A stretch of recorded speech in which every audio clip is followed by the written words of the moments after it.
Gati gjithë. 2 sekondë vetëm. Gati. Jeni gati? Çuna gati më edhe sekondë. Gati. Gati. Është. Si që një djeni, sot në ambientet e grevës, ndodhe një incident në Tiranë. Ne, shokët e vetëflijuar Lirak Beko, po dalim me këtë deklarat.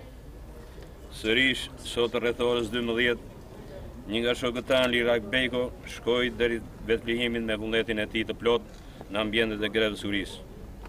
Për ndodhin tragjike në grevisë e urisë në ditën tonë të 19, për rastin e ndodhur deklarojmë se 1. Dëshpërimi të iskajshëm dhe shgënjimi vazhdueshëm po na çon drejt një vetëflijimi të sigurt e të paevitueshëm të gjithëve ne që jemi këtu. 2. Deklarimi i papërgjegjshëm i Presidentit të Republikës e rëndoi akoma dhe më shumë gjendjen tonë psikologjike, duke shkaktuar viktimën e radhës, si dhe denoncojmë atë publikisht si vrasës të shokut tonë Lirak Beko. 3.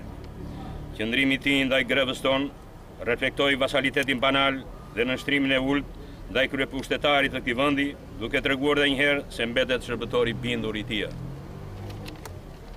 4. Është akoma e mundshme reflektimi dinjitoz i asaj pjese të qeverisjes, e cila deri tani ka dëshmuar maturi politike në trajtimin e kësaj çështje, e cila duhet të bëhet nga sot e tutje detyrim moral e shpirtëror për gjithë ata që e duan drejtësinë e ligjit dhe e duan këtë vend me institucione në funksion demokracisë dhe jo të pushtetit të individëve të caktuar. 5.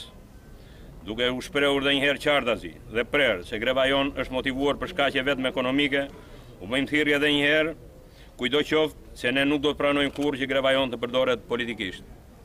6. Greva do të vazhdojë deri në plotësimin e kërkesave tona të drejta e të ligjshme. Ju falenderoj.